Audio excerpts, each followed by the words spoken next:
Viidiyoo har'aa kana erga daawwattanii booda kanaan booda bilbilli keenya storage full memory bakka hin qabdu nuun jedhee nu rakkisu barnoota haalaan barbaachisaa ta'e takkasinii qabadhee dhufeen jira na waliin tura. Bilbila keenya yeroo baay'ee full jedhee nu rakkisaa bilbilli al tokko full jedhee nu rakkisaa warri GB 1632 qabdan fa'aa karaa salphaadhaan remove gochuu dandeessu. My faayilii keessa seentanii bilbila keessan hundarra my faayiliin kun ni jira bakka faayiliin hundi itti wal qabatu. My faayilii keessa erga seentanii booda tuqaan sadan kun ni jirti. Tuqaa sadan sanarra tuqnee get more space ka jettu kun ni jirti. Waan nun barbaachifne akkaataa bakka inni dhokateetti taa'u waa hunda remove gochuu dandeenya. Haala kanaan nuu fidaa large file nun jedha. Faayilota gurguddaa saayizii gurguddaa qabanii jiran used file unused file faayilii nun fayyadamne duplicate fi unnecessary file nuun jedhee nuu fidaa. Unnecessary faayiliin kun kan nuti hin fayyadamnedha. Unnecessary kanarra gallee select all ka jedhu kanarra tuqne delete ofirraa goona. Unnecessary faayilii nun barbaachifnedha. Delete goona sunillee bakka nuu gadhiisa haga ta'e. Sanaan booda large faayilii jira. Faayilii gurguddaa.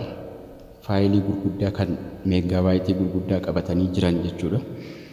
Faayiliin kun meegaabaayitii 300 500 baatanii taa'u waan nuti hin fayyadamne. Large faayilii akkanatti kophaatti nuu baasa. Amma akkuma isin ilaaltan kanatti yeroon xiqqoodhuma select godhu GB takkaaf wayii jedha. Viidiyoodhuma afur qofa select godheenyaan jechuudha. Viidiyoo gurguddaa akkanatti kophaatti giseen nuu baasee fide delete goona jechuudha. Select akkanatti goone karaan tokkoffaan kana. Karaan lammaffaan immoo internal storage keessa seenna.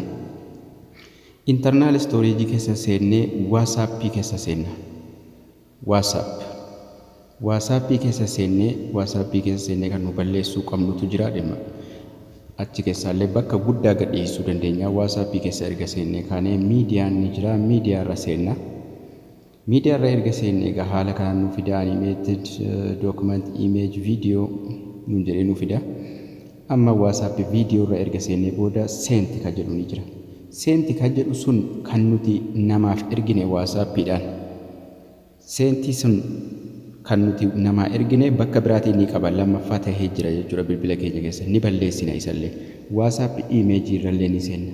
WhatsApp image keessallee send jira. Send keessa galla. Send bakki jettu kun as ni jirti. Send kana keessa seenna. Sendtiin kun kana keessa footoo hedduu keessaa qabaachuu keenya mala footoo nuti namaa ergine. Send sana keessa seennee sanallee baballeessina jechuudha. Audiollee WhatsApp audio ka jedhu kun ni jira. WhatsApp audiollee keessa seenuudhaan send ka jedhu qofa kan nu balleessuu qabnu. Kan achii gaditti mul'atu kun kan namni nu ergedha. Tokko qofatu jira. Kan send jedhu qofa balleessina jechuudha. WhatsApp audio keessa seennee kan send qofa jedhu. WhatsApp image keessa gallee kan send jedhu. WhatsApp video keessa gallee kan send folderii send jedhu keessa kan jiru qofitti balleessina jechuudha. Bakka guddaa nu jalaa qabatee ta'a. WhatsApp image banna send folderiin jedhu kun jira. Sana keessa gallee guutuu isaa select goone delete ofirraa goone jechuudha. Akkasuma WhatsApp video jira.